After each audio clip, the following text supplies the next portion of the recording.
Bismillahirrahmanirrahim. Assalamualaikum warahmatullahi wabarakatuh. Alhamdulillahi ala ihsanih wa syukru lahu ala taufiqihi wa amtinani. Asyhadu an la ilaha illallah wahdahu la syarika lahu ta'ziman li sya'ni. Wa asyhadu anna Muhammadan abduhu wa rasuluhu da'ila ridwani. Allahumma salli alaihi wa ala alihi wa ashabi wa ikhwani. Hadirin dan hadirat yang dirahmati oleh Allah Subhanahu wa taala. Insyaallah pada kesempatan kali ini kita akan membahas tentang sifatul yadain, tentang sifat kedua tangan milik Allah Subhanahu wa taala. Syekhul Islam Ibnu Taimiyah rahimahullahu taala membawakan dua dalil dari Al-Qur'an. Yang pertama, wa qauluhu wa ma mana'aka an tasjuda lima khalaqtu bi yadayya, yaitu perkataan Allah kepada iblis al-la'in yang dilaknat oleh Allah Subhanahu wa taala. Ma mana'aka, apa yang menghalangimu, antas juda lima khalaqtu biyadayya, untuk sujud kepada Adam yang aku ciptakan dengan kedua tanganku. Ini dalil bahwasanya Adam spesial diciptakan dengan kedua tangan Allah Subhanahu wa taala. Ya. Kemudian dalil yang kedua, wa qauluhu, firman Allah Subhanahu wa taala, wa qalatil yahudu yadullahi maglulah. Orang-orang Yahudi mengatakan tangan Allah terbelenggu. Gullat aydihim wa lu'inu bima qalu. Justru tangan mereka yang terbelenggu dan mereka dilaknat atas perbuatan mereka. Orang Yahudi terlaknat karena mengejek Allah, mengatakan tangan Allah terbelenggu. Bal yadahu mabsutatani. Bahkan sungguhnya kedua tangan Allah terbentang. Yunfiqu kaifa yasha. Allah berinfak ya bagaimanapun Allah kehendaki ya. Inilah sifatul yadain, tentang sifat dua tangan Allah Subhanahu wa taala.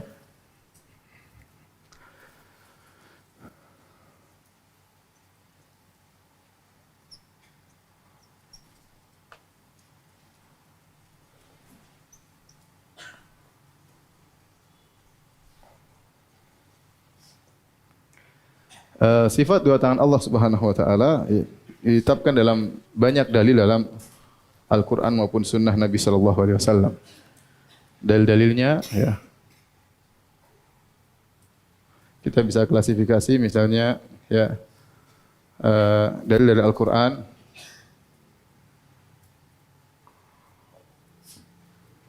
dari sunnah, kemudian dari sunnah Nabi sallallahu alaihi wasallam atau hadis.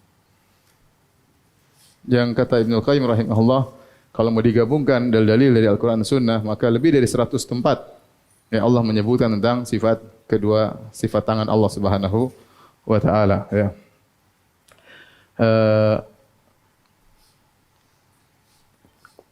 Adapun dalil dari Al-Quran bisa diklasifikasikan menjadi 3 ya. Lafal ya.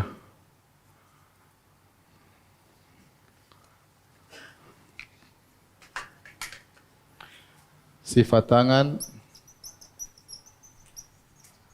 dengan lafal tasniyah. Lafal tasniyah yaitu yang menunjukkan dua.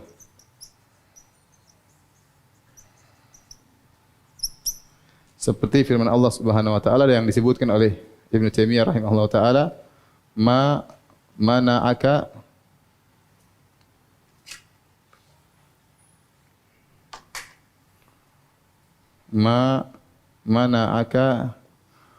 an tasjuda lima khalaqtu biyadayya.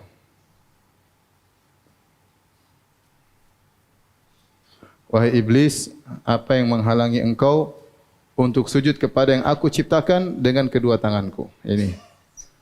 Kedua tanganku. Yang ini menunjukkan bahwasanya tangan Allah ada dua. Karena kata para ulama namanya adat, ini adalah nas.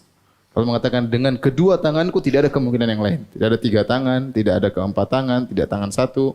Ya, seperti perkataan perkataan orang soleh kepada Nabi Musa alaihissalam, inni uridu an unkihaka ibnatayya hataini. ibnatayya, aku ingin menikahkan engkau wahai Musa dengan salah seorang dari kedua putriku. Berarti tidak ada putri yang lain ya. Nas bahwasanya angka 2 ini menunjukkan memang ada 2 saja ya. Paham? Maka tangan Allah 2 dan ini ijma ulama ya. Taib. Kemudian datang sifat tangan datang dalam bentuk mufrad, tunggal. Dalam kurung tunggal. Seperti firman Allah Subhanahu wa taala ya.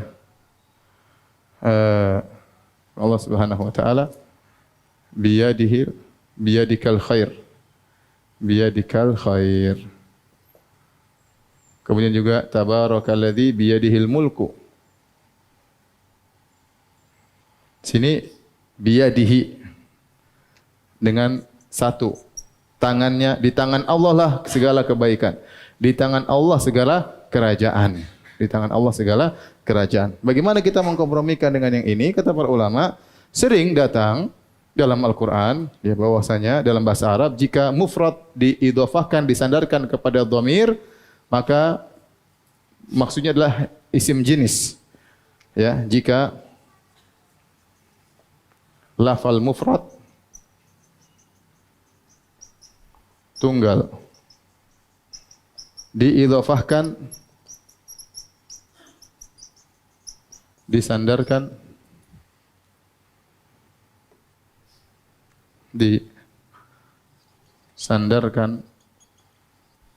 ke dhamir, ya, kata ganti, atau apa namanya, diidhofahkan ya,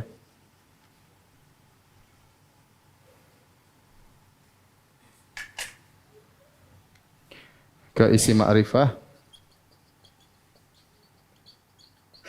maka menunjukkan jenis.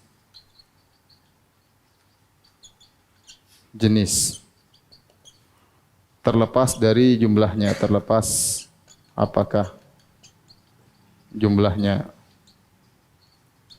1 atau 2 atau banyak ya. Contoh, ini kaidah dalam bahasa Arab, semua orang tahu tentang hal ini ya. Kalau ada lafal mufrad diidhofahkan kepada ma'rifat, ini biyadi, yad ini mufrad, ka ini ma'rifat, isim dhamir ma'rifat. Maka yad di sini maksudnya jenis tangan. Ya, jenis tangan. Terlepas jumlahnya 1, 2 atau 3 atau lebih. Contohnya, ya, firman Allah Subhanahu wa taala, "Wa in ta'uddu nikmatallahi la tuhsuha." Nikmat ini 1. Jika kalian menghitung nikmat, ini mufrad tunggal. Tapi tatkala nikmat Allah berarti jenis nikmat. Bukan maksudnya Allah cuma menghitung punya nikmat cuma 1, tapi jenis nikmat Allah itu banyak. Mau 1, mau 2 terlepas, yang penting nikmat ini maksudnya apa? Maksudnya adalah jenis. Contoh lagi, misalnya ya, misalnya firman Allah, "Al-yauma akmaltu lakum dinakum wa atmamtu 'alaikum ni'mati." Wa atmamtu 'alaikum ni'mati. Aku sempurnakan bagi kalian nikmatku. Nikmat Allah cuma 1? Enggak ya. Tapi Allah menggunakan lafal mufrad, nikmatku. Paham? Ya, kalau bahasa Arab nikmatku itu bukan berarti cuma 1 nikmat, terlepas dia jumlahnya 1 atau 2 atau banyak, karena hanya sekedar ingin menjelaskan nikmat tersebut adalah jenis kenikmatan, terlepas dari jumlahnya. Contoh lagi misalnya dalam Al-Qur'an, "Uhilla lakum lailatas siyami ar-rafathu ila nisaikum."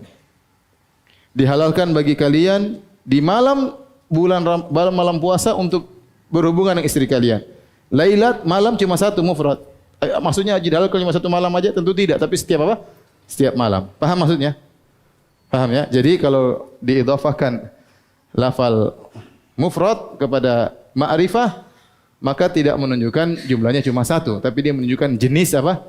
Jenis jenis malam, jenis nikmat misalnya. Saya ulangi, Allah berfirman, "Uhilla lakum lailatas siyami rafatsu ila nisaikum." Dihalalkan bagi kalian untuk mencumbui istri-istri kalian di malam puasa. Apakah dimaksud cuma satu malam? Tidak, tapi seluruh malam-malam puasa, ya. Maka tatkala Allah menggunakan lafal tunggal, biyadikal khair, di tanganmu segala kebaikan, bukan berarti tangan Allah cuma satu. Faham? Ini maksud saya. Kemudian juga datang dalam apa namanya? Nas, ya.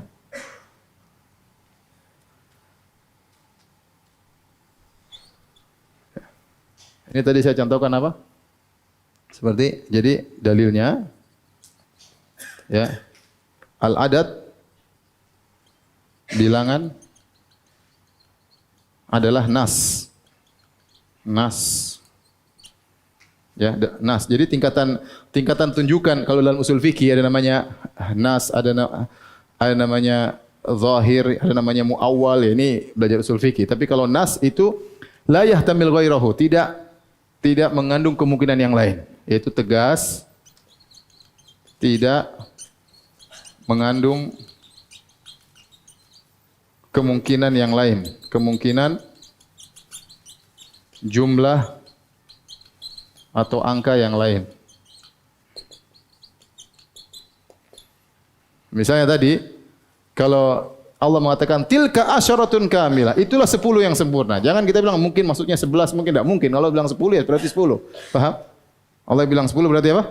10. Jadi kalau Allah sebutkan atau Nabi menyebutkan angka tertentu berarti nas, tidak mengandung kemungkinan angka-angka yang lain. Ya.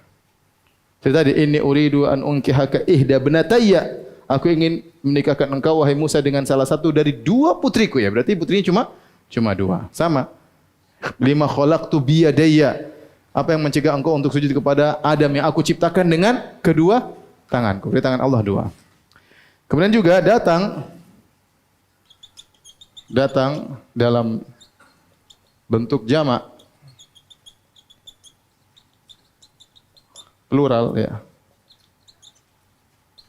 Seperti mimma amilat aidina, mimma dalam surat Yasin.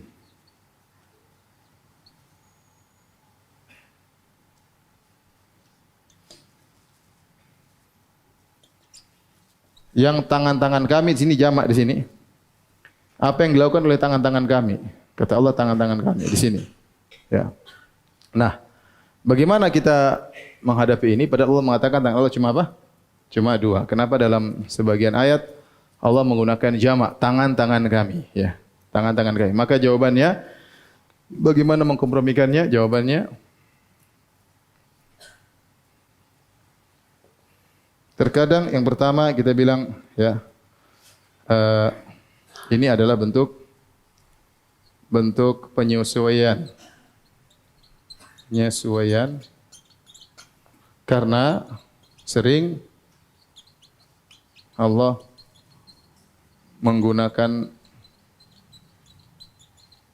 kata jamak untuk pengagungan.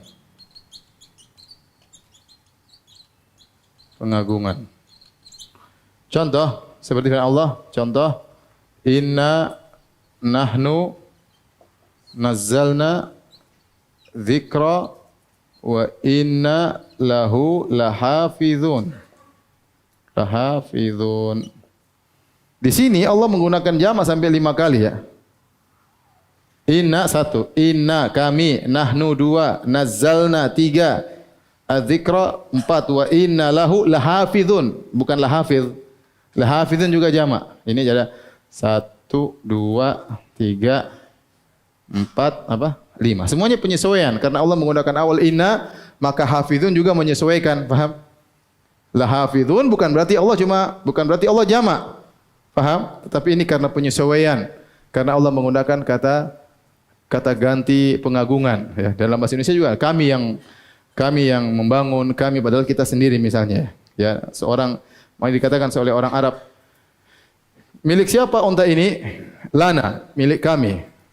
Emang kamu berapa orang? Saya sendiri. Tapi menggunakan kata apa? Kata kami, ya. Sama. Mimma amilat aidina, Allah menggunakan na di sini pengagungan, maka aidi menyesuaikan. menyesuaikan. Sebagaimana hafizun menyesuaikan dengan inna. Paham? Paham tidak? Paham. Yang kedua, ya.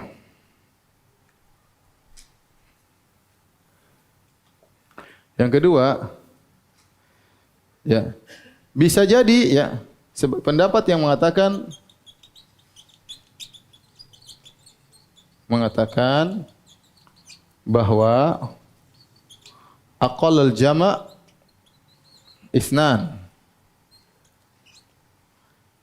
Jama' tersedikit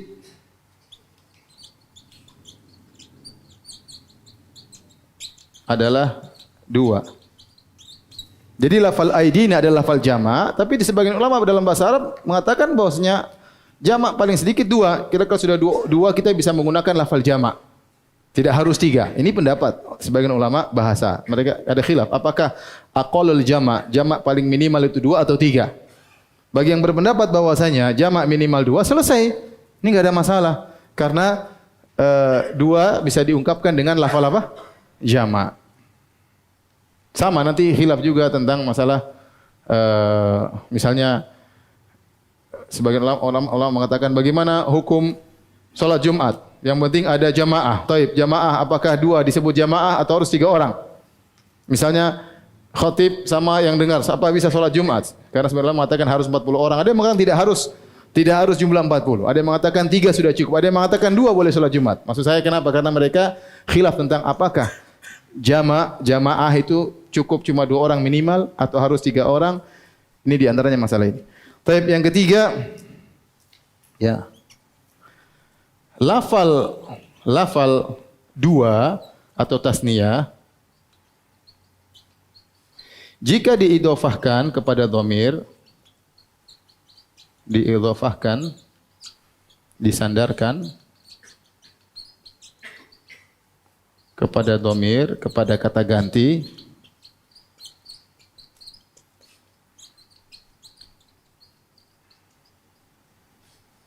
maka bisa dengan 2 cara. Dengan dirubah jadi jama'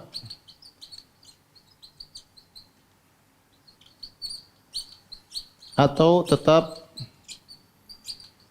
dengan lafal tasniyah,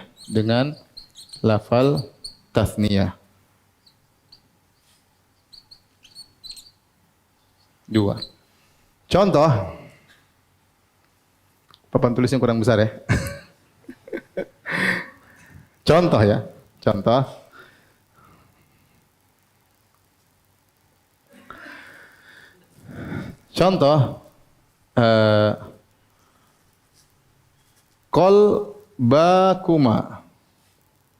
Qalbakuma.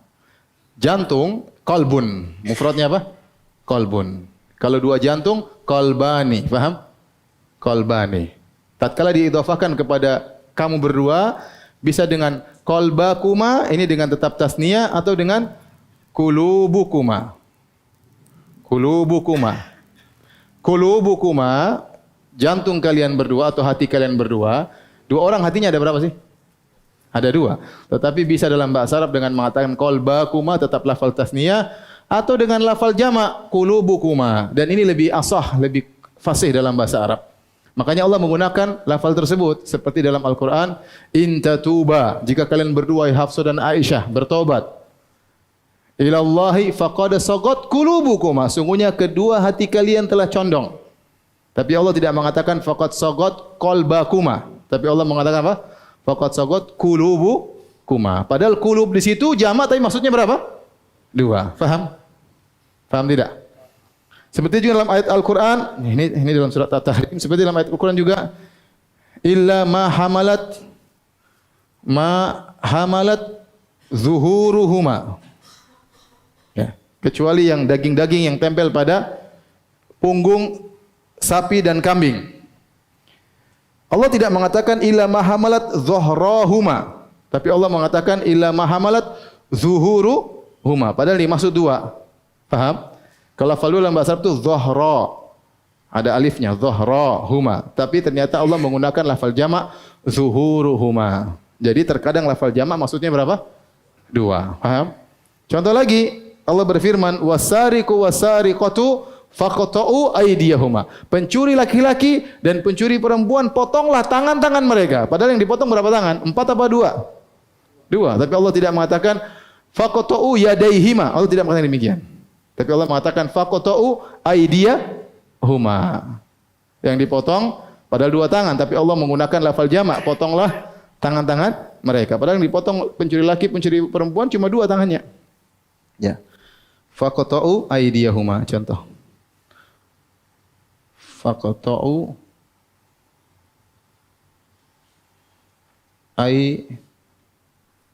aydiyahuma. Padahal berdua. 2 tapi ternyata lafalnya jamak. Ini salah satu penjelasan. Intinya para ulama yang menjelaskan bahwasanya tangan Allah cuma 2. Namun terkadang diungkapkan dengan mufrad karena maknanya jenis, terkadang diungkapkan dengan jamak karena hal-hal berikut ini. Taib. Sini hapus karena kita bahas yang masalah sunnah. Enggak cukup papan tulisnya.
Antum catat aja ya.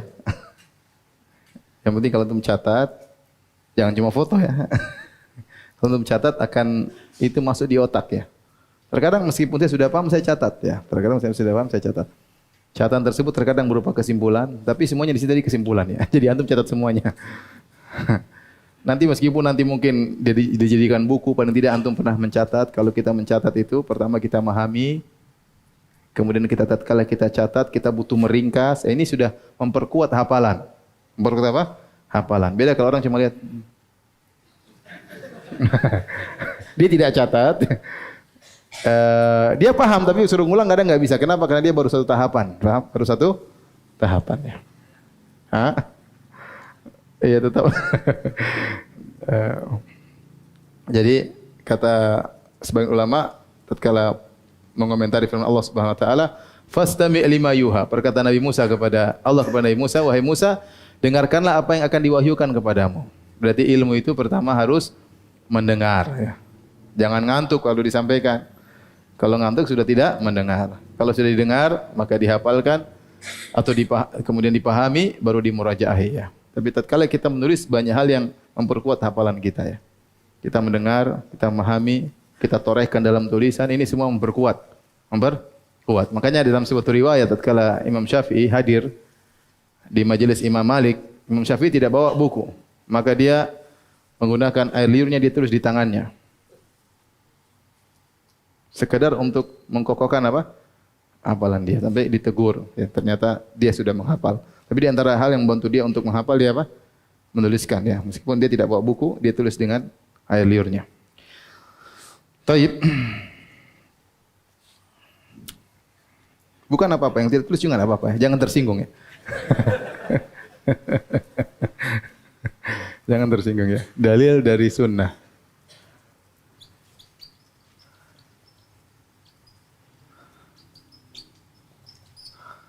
Maka ini bisa kita klasifikasikan juga menjadi 3 ya. Ya. Dalil-dalil yang menunjukkan tangan Allah 2 terkadang datang dalam lafal mufrad sebagaimana tadi yang kita jelaskan. Yang kedua, dalil-dalil yang menunjukkan sifat zat tangan tersebut.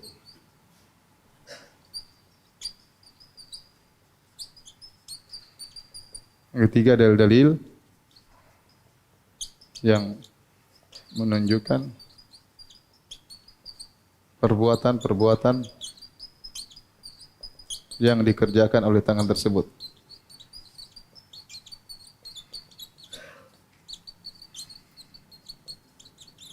Saya akan nukilkan hadis-hadis tentang hal tersebut, ya.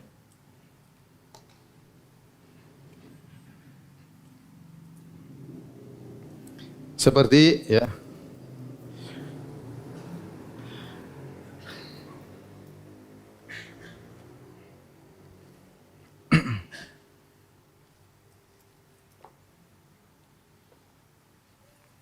ini saya nukil dari tesis saya. Contoh seperti hadis, ya, hadis tentang syafaat, ya, hadis tentang syafaat, ya. Para manusia datang kepada Adam alaihissalam, mereka mengatakan, ya Adam, anta abul bashar, khalaqakallah biyadihi, ya, khalaqakallah biyadihi. Wahai Adam, engkau adalah nenek moyang manusia, Allah telah menciptakan engkau dengan tangannya, ya.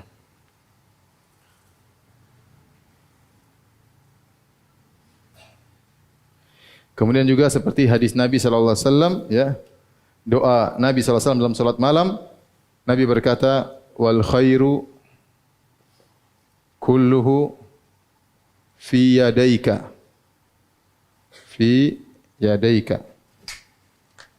Nanti carikan papan tulis yang nempel, apa? Penghapus yang nempel, ya. Lebih mudah, ya. Kalau enggak saya bawa dari Jakarta nanti. Fi yadaika. Di sini musanna isnain dan dua. Segala kebaikan berada di kedua tanganmu, ya. Contoh lagi, ya.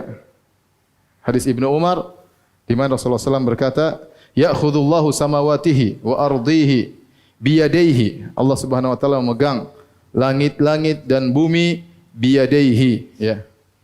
Kata Nabi sallallahu alaihi wasallam, ya khudullah azza wa jalla samawatihi wa ardihi biyadaihi.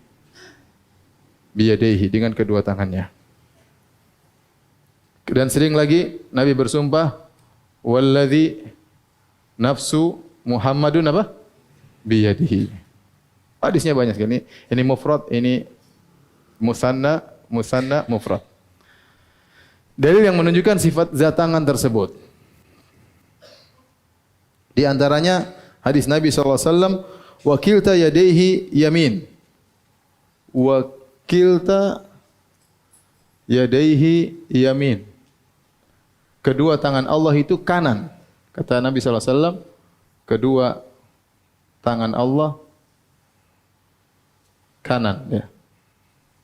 Dalam beberapa riwayat mengatakan wa yadihul ukhra, dan tangan yang lain. Tidak ada riwayat yang sahih dikatakan tangan kiri Allah, enggak ada. Yang ada yang sahih cuma ada dalam riwayat wa yadihi shimal, tetapi hadisnya dhaif. Lafalnya dhaif, syad. Yang ada hadisnya dalam dua riwayat, dalam riwayat Muslim dan riwayat Al-Hakim, wa kilta yadayhi yamin. Kedua tangan Allah apa? Kanan. Ini semakin menekankan kita enggak bisa bayangkan tangan Allah Subhanahu wa taala, ya. Kita bayangkan manusia pasti kanan dan apa? Kiri. Tapi Allah Subhanahu wa taala dalam hadis bukan tilka wa kilta yadayhi yamin, kedua tangannya apa? Kanan, ya. Di sini berarti ada dua tangan. Kemudian juga, ya, hadis yang masyhur, ya, inna quluba bani Adam fi usbu'aini baina usbu'aini min asabi'ir rahman. Sungguhnya hati-hati manusia, ya, fi usbu'aini, ya, min asabi'ir rahman, min asabi'ir rahman. Jari-jari Allah. Kita tahu namanya jari-jari adalah sifat dari apa? Tangan. Ini semakin menguatkan bahwa inilah tangan hakiki, bukan tangan yang takwil, ya. Karena sifat tangan Allah disifati dengan memiliki jari-jari. Demikian dalam hadis yang lain, ya, Riwayat Bukhari dan Muslim, jaa habrun minal ahbar ila Rasulillah. Ada seorang pendeta Yahudi datang kepada Nabi SAW kemudian berkata, "Ya Muhammad, inna najidu anna Allah yaj'alu samawati ala isbi'." Kami dapati dalam Taurat bahwasanya Allah menjadikan langit di satu jarinya, wal ardina ala isbi', dan juga Allah menjadikan bumi di salah satu jarinya. Ya, wasyajaru ala isbi', segala pohon di satu jari Allah Subhanahu wa taala. Wal ma' wasara ala isbi', kemudian langit, air dan tanah di satu jari Allah Subhanahu wa taala. Wasairil khalaiq ala isbi', dan seluruh makhluk yang lain di salah satu jari Allah Subhanahu wa taala. Fa yaqulu anal malik, dan Allah berkata, akulah raja. Fadhahikan Nabi sallallahu alaihi wasallam hatta badat nawajiduhu tasdiqan liqaulil habar. Hadisnya sahih Bukhari, sahih Muslim. Maka Nabi waktu dibilang pendeta Yahudi demikian, Nabi tertawa sampai nampak gigi gerahamnya dalam rangka membenar perkataan Yahudi tersebut. Yahudi sedang mensifati Allah memegang, Allah menjadikan langit di salah satu jarinya, Allah menjadikan bumi di salah satu jarinya, Allah menjadikan seluruh makhluk di salah satu jarinya, tanah dan air di salah satu jarinya. Nabi kemudian tertawa. Berarti tangan-tangan Allah disifati dengan apa? Jari. Kemudian juga disifati dengan kaf. Kita tahu kaf kalau dalam bahasa Indonesia itu telapak, ya. Telapak apa? Telapak tangan, ya. Dalam hadis Nabi bersabda, "Innallaha in syaa'a adkhala khalqahu jannah adkhala khalqahu al-jannah bikaffin wahidah." Bikaffin wahidah. Sungguhnya Allah jika berkehendak, Allah akan masukkan seluruh makhluknya dalam surga dengan satu genggamannya. Satu genggamannya. Ini maksud saya, ini semua menekankan bahwasanya tangan ini maksud tangan sesungguhnya. Karena kalau tangan yang dimaksud bahwasanya Allah tidak punya tangan, tapi hanyalah sekedar nikmat atau kudrah, maka tidak mungkin kudrah disifati dengan keduanya ya kanan, disifati dengan miliki jari-jari, disifati dengan telapak, enggak mungkin. Karena kalau kudrah diartikan dengan tangan diartikan dengan kudrah ataupun nikmat, maka cuma tangan doang tanpa diperinci seperti ini. Tatkala diperinci seperti ini menunjukkan memang benar tangan-tangan yang hakiki. Faham maksud saya? Taib. Yang ketiga, hadis-hadis yang menunjukkan perbuatan-perbuatan yang dikerjakan oleh tangan. Contohnya, ya, kata Nabi sallallahu alaihi wasallam, wa biyadihil ukhral mizan yakhfidhu wa yarfa. Wa biyadihi al-ukhra al-mizan yakhfidhu wa yarfa. Kata Nabi sallallahu alaihi wasallam, di tangan Allah satunya ada timbangan. Allah merendahkan dan Allah mengangkat. Jadi tangan itu bekerja, ya, mengangkat timbangan dan menurunkan apa? Timbangan. Perbuatan tangan. Contohnya lagi, kata Nabi sallallahu alaihi wasallam, hadis Abu Sa'id Al-Khudri, tadi hadis riwayat Bukhari. Hadis ini juga dari Bukhari yang kedua, takunul ardu yaumal qiyamati khubzatan wahidatan. Jadilah bumi pada hari kiamat seperti khubzah, seperti roti yang satu, yatakaffa'uhal jabbaru biyadihi. Yatakaffa'uha itu Allah menggenggamnya dengan tangannya. Kama yatakaffa'u ahadukum biyadihi khubzatahu, sebagaimana salah seorang dari kalian menggenggam roti dengan tangannya. Ada sifat yatakaffa, ya.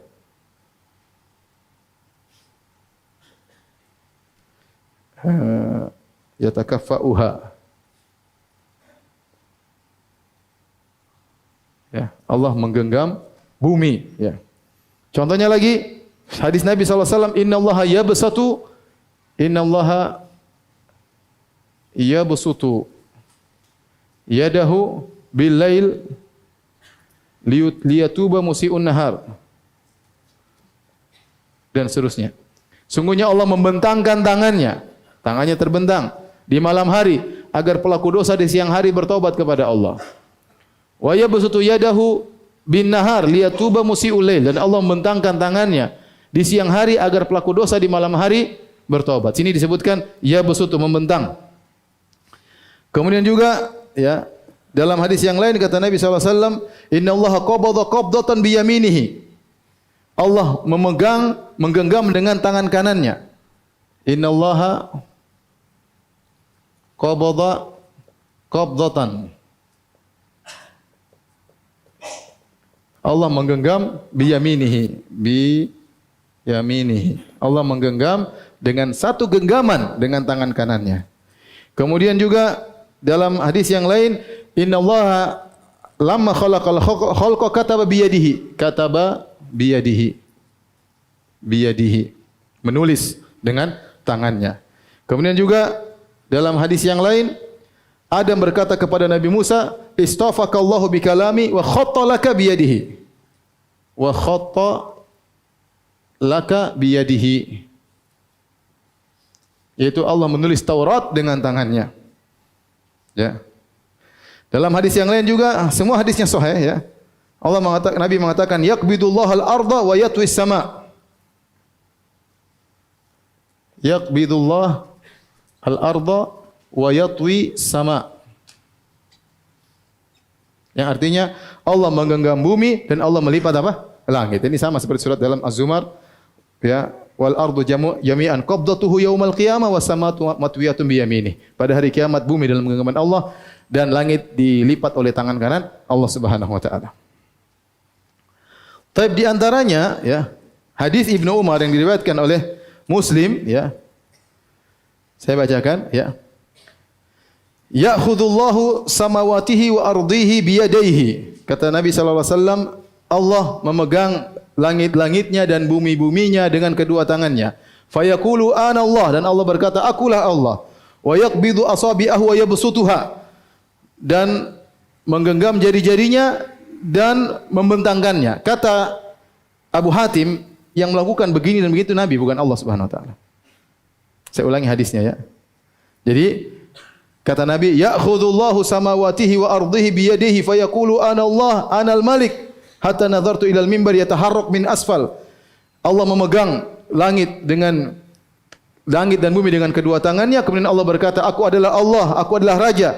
Sampai kata Ibnu Umar, aku melihat dari bawah mimbar goyang, ya. Hatta inilah aku asaqitun huwa bi Rasulillah, sampai aku berkata apakah mimbar akan menjatuhkan Nabi sallallahu alaihi wasallam. Jadi Nabi mempraktekkan waktu baca hadis sampai bergoyang di atas mimbarnya.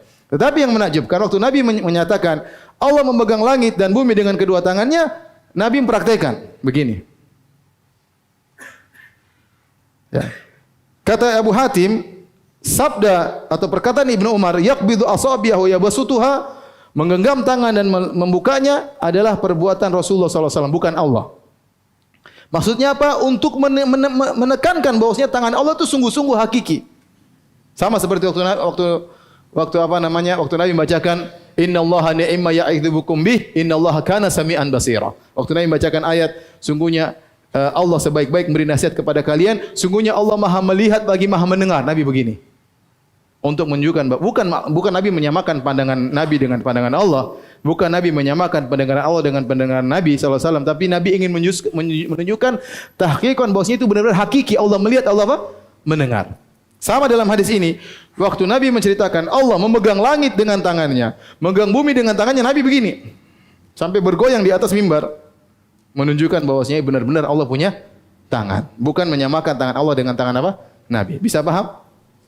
Sama seperti Nabi mengatakan innakum tarawna rabbakum kama tarawnal qamar, kalian akan melihat Allah sebagaimana melihat rembulan, maksudnya cara melihat. Jadi untuk pendekatan, bukan Nabi sedang menyamakan tangan Allah dengan tangan Nabi. Tatkala Nabi mengatakan begini berarti benar-benar itu tangan Allah memegang langit dan bumi. Paham maksud saya? Ini semua kenapa saya jelaskan demikian? Ya, untuk menjelaskan bahwasanya tangan yang datang dalam hadis lebih dari 100 dalil, hadis maupun ayat, itu tangan yang sesungguhnya, bukan tangan apa? Bukan tangan yang ditakwil maksudnya nikmat maupun apa? Qudrah. Paham? Antum paham atau tidak? Kalau sudah paham dihapus.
Baik, sekarang bagaimana akidah ya?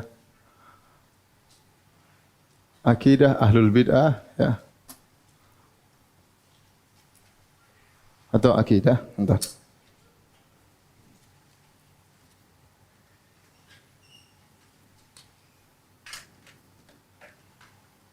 Akidah kelompok-kelompok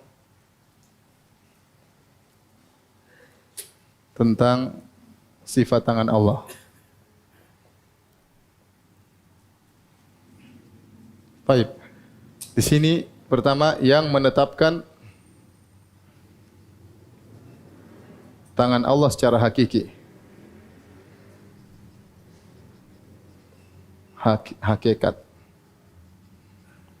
Ya, yang menyatakan Allah tidak punya tangan.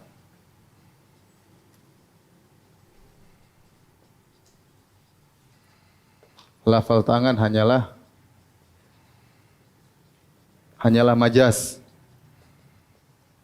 Majaz, ya. Bukan hakiki. Ya. Adapun yang mengatakan tangan Allah secara hakikat, ya. Ya, maksudnya apa? Allah punya tangan tapi tidak sama dengan tangan apa?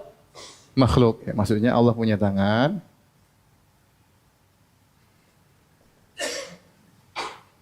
tidak sama dengan tangan makhluk.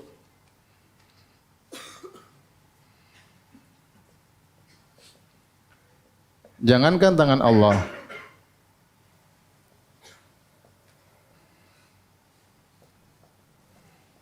tangan malaikat saja kita tidak paham. Tangan malaikat saja kita tidak paham. Paham bagaimananya? Kaifiyahnya, bagaimananya. Allah berfirman, malaikat punya tangan, malaikat punya jantung, ya. Contoh kata Allah, basitu aidikum. Wal malaikatu basitu aidihim, wal malaikatu basitu aidihim. Dan malaikat membuka tangan mereka untuk membuka tangan mereka. Untuk apa? Untuk menghantam orang-orang kafir. Taib. Kalau ada yang tanya, bagaimana cara tangan malaikat? Ada yang tahu tidak tangan malaikat apa? Tidak ada yang tahu. Ya. Allah menyatakan misalnya malaikat punya jantung, kata Allah Subhanahu wa taala, hatta idza fuzi'a an qulubihim. Tatkala rasa takut dicabut dari jantung malaikat. Jantung malaikat kayak apa? Enggak ada yang tahu. Masa ada katupnya, ada darahnya? Enggak ada. Malaikat tercipta dari apa? Cahaya. Malaikat punya tangan kita enggak tahu. Kalau tangan malaikat Anda tidak tahu, bagaimana lagi tangan apa? Allah Subhanahu wa taala. Paham? Baik. Yang berpendapat bahwasanya tangan Allah secara hakikat ada dua, ya. Yaitu Ahlus Sunnah, para salaf. Kemudian adalah Asy'ariyah mutaqaddimin. Kemudian juga Kullabiyah. Asy'ariyah mutaqaddim masih di sini adalah Abul Hasan Al-Asy'ari, ya. Abul Hasan Al-Asy'ari. Kemudian Al-Baqillani, mereka sebutkan dalam buku mereka. Al-Baqillani, kemudian Ibnu Fawraq. Kemudian di antaranya adalah Al-Baihaqi. Semua ini mereka berpendapat Allah punya tangan. Oleh karenanya Asy'ariyah mutaakhirin menyelisihi nenek moyang mereka. Adapun ini, ya, adalah pendapat Jahmiyah, Mu'tazilah dan Asy'ariyah mutaakhirin. Asy'ariyah mutaakhirin. Belakangan, ya. Seperti Ar-Razi dan lain-lainnya, ya. Mereka mengatakan Allah tidak punya tangan, yang dimaksud dengan tangan hanyalah majaz bukan hakiki. Apa maksudnya tangan? Maksudnya tangan cuma dua, ya. Tangan maksudnya adalah kudrah, kekuatan atau kekuasaan dan atau nikmat. Ya. Tangan itu maksudnya kudrah atau apa? Nikmat, ya. Tapi bagaimana bantahan terhadap mereka? Bantahan.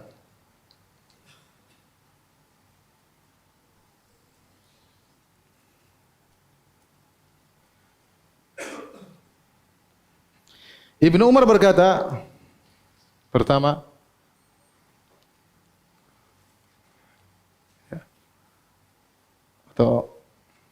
ya, Ibnu Umar berkata, sungguhnya innallaha khalaqa arba'atan biyadihi. Allah menciptakan 4 perkara dengan tangannya. Allah menciptakan, ini hadisnya sahih, riwayatnya sahih, menciptakan 4 perkara dengan tangannya.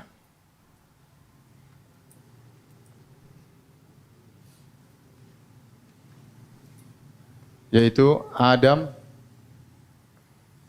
surga Adan, ya, Adan dan ada yang lainnya 2 saya lupa ya. Tapi di antaranya siapa? Adam. Adam. Ya, kalau ternyata tangan diartikan dengan kudrah dan nikmat, maka tidak ada spesialnya Adam alaihissalam. Taib. Yang kedua, ya, kalau tangan diartikan kudrah, maka Adam tidak spesial.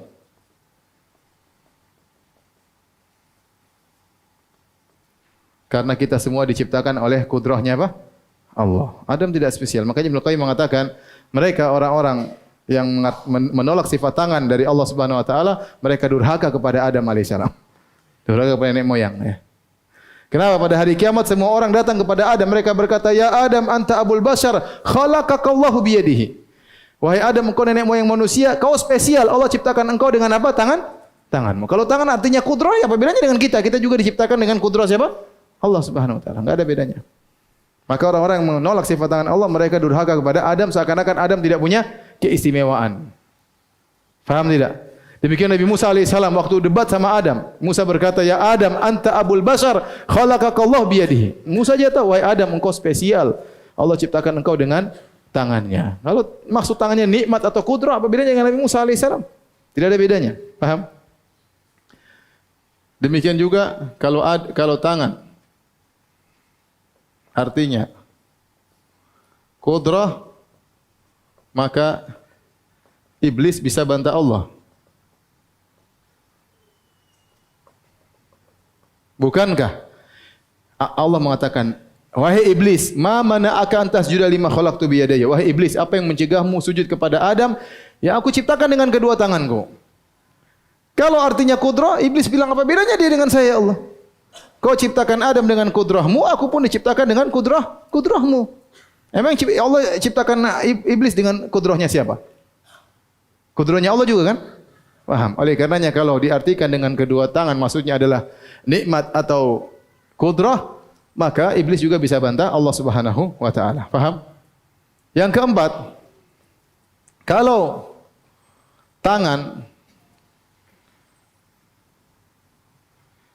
diartikan kudrah, maka tidak perlu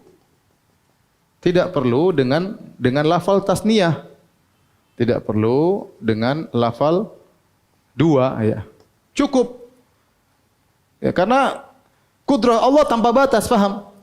Kudrah Allah tanpa batas. Kenapa? Wahai Adam, iblis, kenapa kau tidak sujud kepada Adam yang aku ciptakan dengan 2 kekuatanku? Lah. Kekuatan Allah terbatas atau cuma 2? Atau tidak terbatas? Tidak terbatas. Ngapain dibatasi dengan 2? Kalau diartikan kudrah tangan dengan nikmat sama. Wahai iblis, kenapa kau, apa yang mencegahmu untuk sujud kepada Adam yang aku ciptakan dengan 2 nikmatku loh? Nikmat Allah cuma 2 atau tanpa batas? Tanpa batas. Ya. Maka tidak ada namanya tangan artinya adalah kudrah atau nikmat kemudian dijadikan bilangan 2. Tidak pas dalam apa? Bahasa Arab. Taib. Yang keempat, yang kelima, kata mereka,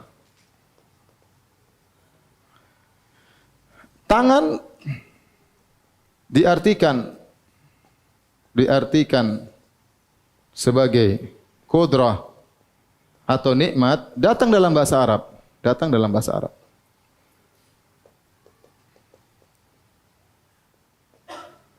Kita katakan jawaban memang benar, bisa. Tapi jangan digeneralisir, tapi jangan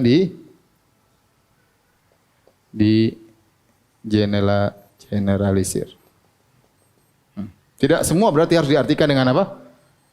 Qudrah, paham? Memang benar, terkadang tangan maksudnya qudrah, terkadang tangan maksudnya apa? Nikmat. Tapi jangan antum generalisir. Contoh kalau mau kita generalisir firman Allah Subhanahu wa taala, wasariqu wasariqatu faqta'u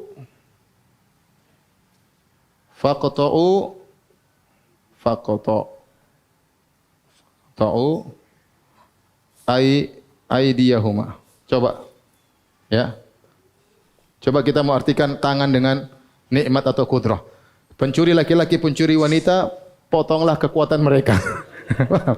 Potonglah nikmat mereka. Maksudnya apa? Enggak bisa. Memang benar dalam bahasa Arab, tangan bisa artinya qudrah, tangan bisa nikmat, tapi jangan ente generalisir. Ada hal yang tidak bisa diartikan dengan qudrah dengan apa? Nikmat. Contohnya firman Allah, lima khalaqtu biyadayya. Azan kah? Azan. Baik, azan terus lanjut. Azan.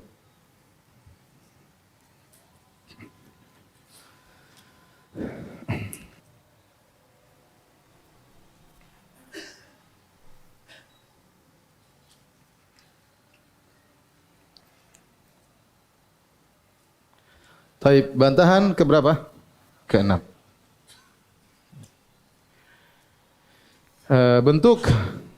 Bentuk apa? Tambahan kata ba, tambahan huruf ba dalam firman-Nya biyadayya, ini biyadayya, dengan kedua tanganku, ini menunjukkan hakiki.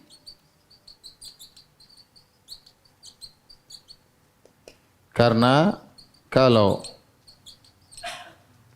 tangan yang artinya qudrah atau nikmat tidak perlu pakai huruf ba, tidak perlu pakai huruf ba. Pakai huruf ba. Sama, jadi ada ba dengan itu menunjukkan tangan hakiki, ya. Ya. Lima khalaqtu biyadayya, aku menciptakan Adam dengan kedua tanganku. Jadi tangan tersebut benar-benar hakiki, karena ada ba di situ. Kalau nikmat tidak perlu pakai ba, ya. Sama seperti firman Allah, fawailul lil ladzina yaktubunal kitaba bi aidihim. Sungguh celaka orang-orang para pendeta yang menulis Alkitab dengan tangan-tangan mereka. Tidak mungkin diartikan dengan qudrah dan nikmat mereka. Tidak mungkin. Benar-benar nulis dengan apa? Dengan tangannya. Taib. Bantahan ke-6. Lanjut ya.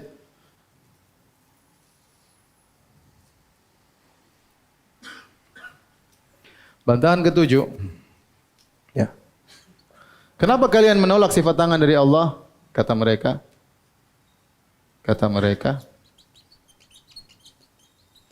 Karena yang punya tangan hanya makhluk. Jawaban, kalau begitu tolak aja semua sifat yang lain. Bukankah mendengar, melihat juga kita lihat ada di makhluk. Sifat hidup juga milik siapa? Makhluk. Ya sudah, kalau gitu tolak aja semua sifat-sifat Allah Subhanahu wa taala, ya. Ini namanya sama. Ya, kalau mereka berkata, oh tidak, ya, sifat-sifat yang lain seperti melihat dan mendengarnya Allah tidak sama dengan mendengarnya makhluk.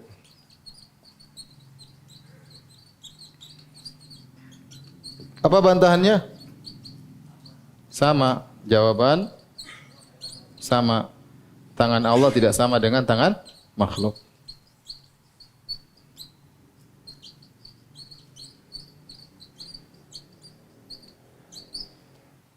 Nah. 9. Kelaziman menolak tangan Allah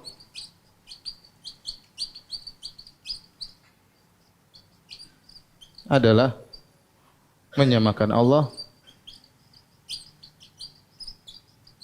dengan yang buntung. Sama. Allah tidak punya tangan, Allah juga bersama dengan orang yang tidak punya tangan. Berarti sama menghina Allah Subhanahu wa taala.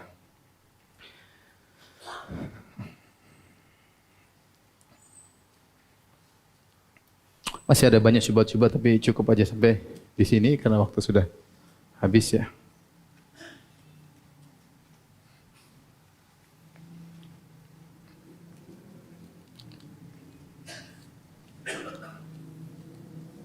Yang terakhir saya lupa selalu ya. Kalaulah ini jawaban yang paling telat. Kalau memang benar kalaulah kita ngalah dan mengatakan tangan maksudnya adalah kudrah atau nikmat, maka ini semakin menunjukkan Allah punya tangan.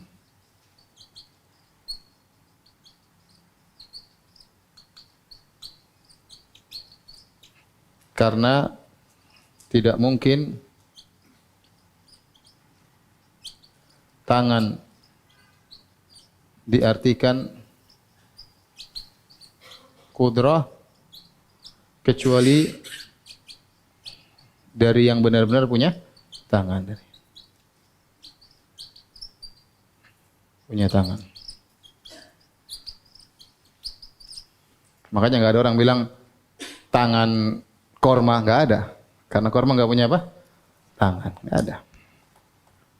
Nggak ada orang bilang tangan meja, karena meja nggak punya apa? Tangan. Tatkala kita bilang manusia, oh dia panjang tangan, maksudnya dia dermawan ya. Kalau Indonesia panjang tangan maksudnya apa? Mencuri ya. Kalau bilang istilah orang ini ringan tangan, maksudnya apa? Mudah membantu. Oh, bantu atau mukul? Ringan tangan mudah membantu.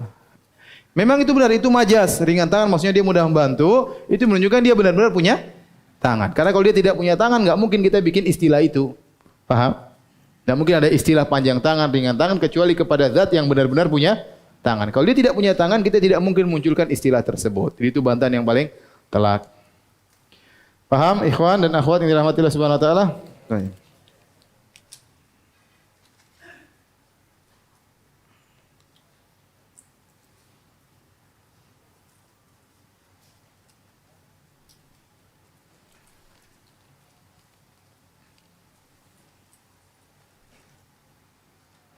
Apakah sah solat orang yang punggungnya melengkung saat rukuk dan sujud meskipun dia tumak ninah? Kalau dia sudah dikatakan rukuk meskipun tidak sempurna ya. Harusnya kalau orang rukuk kan punggungnya lurus, tapi dia agak bengkok sedikit. Tapi dikatakan rukuk maka dan disertai dengan tumak ninah maka sah rukuknya. Ya, meskipun seharusnya lurus. Artinya dia hanya menyelisih sunnah. Harusnya punggungnya tidak bengkok begini, tapi apa lurus. Tapi kalau dia meskipun agak bengkok, tapi dia sudah tumak ninah maka tetap sah solatnya. Kecuali dia berdiri sampai pada posisi belum dikatakan rukuk. Misalnya dia rukuknya cuma begini. Rukuknya cuma begini. Ya ini orang belum bilang dikatakan apa? Rukuk, baru capek. Belum rukuk. Tapi kalau sudah begini, meskipun agak begini, ini kan salah rukuknya, harusnya agak turun. Tapi dia rukuknya begini misalnya. Sudah dikatakan rukuk secara bahasa. Meskipun rukuknya tidak sempurna, tidak sesuai dengan apa? Sunnah. Tapi dia sudah tumak ninah, meskipun agak bengkok begini, agak naik ke atas, tetap dikatakan rukuknya sah. Harusnya dia agak turun lagi.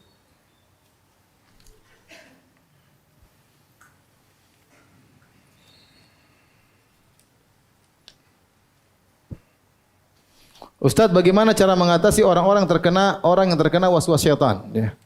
Antum dilarang untuk mengikuti waswas tersebut. Kalau antum mengikuti waswas tersebut, antum berdosa. Ya. Maka jangan peduli dengan waswas tersebut. Dilawanlah waswas tersebut. Jangan ikuti. Misalnya seorang berwudu, dia merasa belum wudu lagi. Wudu lagi. Kemudian, kayaknya batal lagi. Berulang-ulang. Jangan ikuti. Kalau antum ikuti, antum berdosa. Karena itu gangguan apa? Syaitan. Anggap aja mau bilang setan sudah batal, cuek aja. Ya. Emang gue pikirin bilang gitu. Jangan aja. Cuek aja, jangan diikuti. Jangan diikuti. Saya pernah ditelepon orang, bolak-balik, Ustaz, saya merasa was-was saya akan meninggal dunia. Saya bilang, sudah, emang kalau meninggal kenapa? Apa masalahnya? Ya meninggal aja, tinggal meninggal. Oh begitu Ustaz. Ya ente mau apa? Meninggal aja sudah, yang penting ente beramal soleh. Dia takut meninggal sehingga takut mau bangun ini enggak berani, mau ini enggak berani. Ente jalan aja waktunya meninggal. Ente buktinya belum meninggal juga sampai sekarang ya.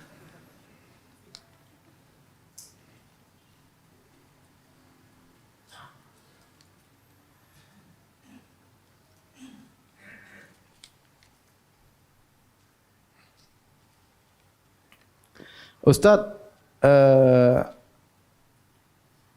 ada Ustaz ditanya, nikah harus semanhaj, katanya sekarang semanhaj lebih penting dari seiman. Kan yang penting sama-sama sujud kepada Allah, sama-sama ngaji. Atau pakai kerudung yang baik. Jadi tidak ada syaratnya menikah harus satu manhaj. Kita nikah dengan wanita Nasraniyah, manhajnya super beda. Boleh. Seorang laki muslim boleh enggak menikah dengan apa? Wanita Nasraniyah? Boleh. Bolehkah menikah wanita Yahudiyah? Boleh ya. Kalau boleh, tapi kan kita disuruh mencari yang sinkron dengan kita ya. Kalau kita menikah dengan seorang ternyata pemikirannya misalnya wahdatul wujud. Ini akhwat cantik banget tapi dia wahdatul wujud. Saya mau nikah lah. Kan kita mikir anak kita nanti jadi wahdatul wujud gimana? Iya. Kalau antum bisa debat dia enggak apa-apa ya. Bukan, tapi kalau sah saja. Kita nikah dengan orang punya pemikiran nyimpang sah saja ya. Tapi lebih baik kita mencari yang semanhaj, yang sefikrah ya. Bukan cuma kita, mereka juga demikian, paham? Bahkan sebagian orang menikah harus tanya murabinya. Oh enggak boleh, harus nikah sama ini, murabinya yang nunjuk. Sama aja. Tapi kalau bilang sah, ente mau nikah jangankan sama selain manhaj, sama Nasrani pun apa? Sah Nasraniyah. Sama Yahudi juga apa? Sah. Tapi kan kita ingin hidup nyaman, ingin hidup kita nyambung ya. Kalau sah, enggak ada masalah. Kalau masalah sah, maka tidak harus semanhaj. Tapi kalau ingin nyaman, supaya lebih tentram, tidak terkena syubhat, maka tidak mengapa. Di antara kalau tidak salah biografi Imran bin Hattan, ya, salah seorang perawi hadis, ya, dia terkena manhaj khawarij gara-gara terpengaruh dengan istrinya. Gara-gara terpengaruh dengan apa? Istrinya. Sebagian orang juga dia sebenarnya orang yang zuhud, menikah dengan cewek yang gaul, akhirnya terkena manhaj mall. Ya.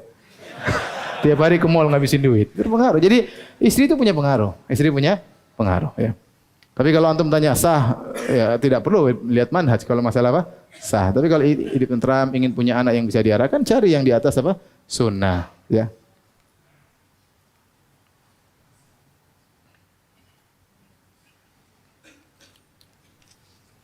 Apakah seorang bisa melihat Allah Azza wa Jalla dalam mimpi selama kita masih hidup? Karena saya pernah mendengar pernyataan Syekh Saleh Fauzan. Iya mungkin. Ya, ini pendapat ulama, pendapat Ibn Taimiyah rahimahullah, Imam Ahmad rahimahullah ta'ala, bahwasanya seorang mungkin melihat Allah dalam mimpi. Tetapi yang dilihat bukan zat Allah. Faham? Karena mimpi itu hanyalah menggambarkan keimanan seseorang. Bukan dia ketemu Allah, bukan berarti seperti itu Allah subhanahu wa ta'ala. Sama seperti waktu raja bercerita kepada Nabi Yusuf, Inni ara sab'a baqaratin simanin ya'kuluhunna sab'un ijaf. Sungguhnya aku melihat dalam mimpiku ada 7 sapi kurus makan 7 sapi yang gemuk. Apakah hakikatnya belum ada 7 sapi? Tidak. Yang terjadi kenyataan ternyata musim kemarau, musim subur, kemudian datangi 7 tahun musim apa? Kemarau. Jadi ada munasabah, ada keterkaitan, tapi bukan itu hakiki yang akan jadi kenyataan. Ya, sama dalam hadis kata Nabi SAW, Inni ra'aitu Rabbi fi ahsani surah. Aku melihat Tuhanku dalam bentuk yang terindah, kata Nabi SAW. Maksudnya, ada dalam mimpi. Nabi pernah melihat Allah dalam apa? Dalam mimpi. Tetapi bukan seperti itu zat Allah Subhanahu wa taala. Karena kata Nabi, "Ta'allamu annakum lan taraw rabbakum hatta tamutu." Ketahuilah kalian tidak akan bisa melihat Allah sampai kalian meninggal dunia. Karena mata kita enggak mampu untuk melihat Allah. Lihat matahari aja enggak mampu. Makanya Nabi Musa waktu disuruh melihat ke gunung, pingsan tatkala ada cahaya Allah. Maka Nabi Musa pun alaihissalam pun pingsan. Adapun mimpi, maka seorang mengatakan seorang bermimpi bertemu dengan Allah, maka itu menunjukkan dia keimanan dia, ya. Tetapi yang dia lihat bukan zat Allah Subhanahu wa taala karena mimpi hanyalah simbol-simbol yang menunjukkan keterkaitan sesuatu. Seperti sapi kurus merupakan simbol dari musim apa? Kemarau.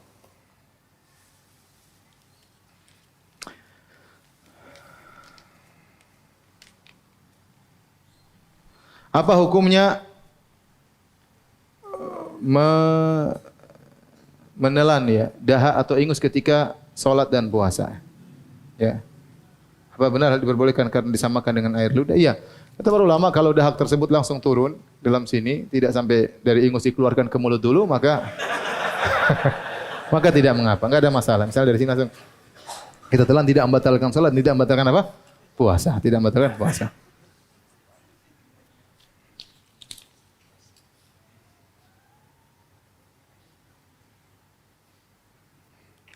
Ustaz, apakah hukum Allah seperti hukum potong tangan untuk pencuri dan sebagainya adalah syarat agar sebuah dosa bisa diampuni? Jawabannya tidak, ya. Kalau seorang melakukan kemaksiatan, ya, kemudian ditangkap, ditegakkan hukum hudud, ya, seperti dia berzina kemudian dirajam, kemudian dia membunuh kemudian dia dibunuh juga, atau dia merampok dipotong tangannya, maka itu menghapuskan dosa-dosanya. Tapi seandainya dia tidak ditangkap, ya, seandainya di negara tersebut tidak menegakkan hukum ini, ya, kemudian dia bertobat kepada Allah, maka Allah bisa mengampuninya meskipun tidak ditegakkan hukum apa?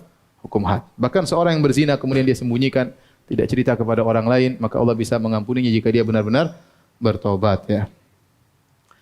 Bahkan tidak boleh dia cerita, ya. Tidak usah dia pergi ke Saudi dia bilang saya berzina. Tolong tegakkan hukum apa? Hukum had. Karena para ulama tidak dianjurkan. Makanya Ma'iz al-Aslami waktu dia melaporkan diri kepada Nabi, saya berzina, Nabi suruh pergi. Didatangi kedua kali, Nabi suruh pergi. Ya, abika junun, kata Nabi, kok gila? Tadi enggak. Sampai 4 kali dia lapor baru Nabi, kalau dia bersungguh-sungguh baru Nabi tegakkan hukum had. Kata para ulama, Nabi menyuruh dia pergi berulang-ulang menunjukkan bukan dianjurkan untuk melaporkan apa? Diri. Ya, barang siapa menutup aibnya mudah-mudahan Allah mengampuni apa? Dosa-dosanya. Kecuali seorang yang takut dia terus berzina, maka hendaknya dia melaporkan diri agar dia tidak terus terjerumus dalam perzinahan. Tapi kalau dia cuma sekali kemudian dia bertobat kepada Allah, maka tidak usah dia cerita, apalagi melaporkan diri, ya. Ada seorang ustaz cerita, ada seorang kawan datang kepada dia. Kata, Ustaz, saya mau cerita sesuatu dosa. Kata ustaz tersebut, jangan cerita, tutup aibmu. Kata dia, Ustaz, saya mau bertobat. Ya tobat aja sama Allah, enggak usah cerita. Ustaz, tapi saya penasaran, kalau saya tidak cerita kayaknya kurang plong. Ustaznya bilang, ya udah cerita aja. Ustaznya terpancing. Ustaznya yang cerita ini ustaznya sendiri cerita ke saya. Akhirnya orang itu mengatakan, Ustaz, saya berzina. Ya sudah. Sudah, ente bertobat aja, sudah. Ustaz, saya mau cerita, saya zina sama siapa? Enggak usah cerita. Kali Ustaz, saya tidak plong kecuali kalau saya ceritakan. Ustaznya terpancing lagi. Ya sudah, cerita. Dia bilang, Ustaz, saya zina sama istri fulan. Temannya, Ustaznya mana kurang ajar ente katanya. Allah maafkan, tapi saya tidak katanya. Jadi seorang kalau melakukan maksiat tidak usah cerita-cerita, ya. Apalagi maksiat seperti zina, enggak usah diceritakan, ya. Ya karena Allah sudah tutup aib kita, enggak perlu kita ceritakan aib kita. Kecuali hal-hal yang tidak berkaitan dengan harga diri seorang diceritakan, ada maslahatnya, maka tidak mengapa. Seperti Salman Al-Farisi bercerita tentang masa lalunya di mana dia pernah melakukan kesyirikan, menyembah api, ada maslahatnya dia ceritakan, paham? Ya sama seperti siapa Ja'far bin Abi Thalib waktu bertemu dengan Raja Najasyi, dia mengatakan kunna fil jahiliyah, kami dahulu di zaman jahiliyah, kami begini, kami secara global, ya. Karena ada masalahnya dia cerita tersebut, bahwasanya setelah datang iman, maka kemudian kami berubah begini. Diceritakan masa lalunya. Tapi bukan dia mengatakan saya berzina, saya bunuh orang, enggak, ya. Ya karena itu aib yang tidak boleh diceritakan. Sama seperti sahabat duduk di masjid kemudian mereka ngobrol di antara mereka, cerita masa lalu mereka, mereka ketawa-ketawa untuk bersyukur kepada Allah atas nikmat yang mereka dapatkan. Maka sekali ini tidak jadi masalah. Adapun seorang berhijau cerita, oh saya dulu narkoba, saya dulu ini tato saya ngapain begitu? Enggak usah, ya. Tapi kalau dia ada cerita suatu yang global, ada manfaatnya, maka tidak jadi masalah. Dia sudah bertobat dari hal tersebut, dia sudah meninggalkannya untuk beri faedah kepada yang lainnya. Ya. Misalnya dia mengatakan secara global, kita dulu pelaku riba, kita tahu bagaimana ya bahaya riba, ya dalam rangka beri nasihat kepada orang lain. Ya. Maka mudah-mudahan ini tidak mengapa, sebagaimana tadi dipraktekkan oleh sebagian sahabat. Wallahu ta'ala alam bisawab. Subhanakallah bihamdik asyhadu an la ilaha illa anta astaghfiruka wa atubu ilaik. Assalamualaikum warahmatullahi wabarakatuh.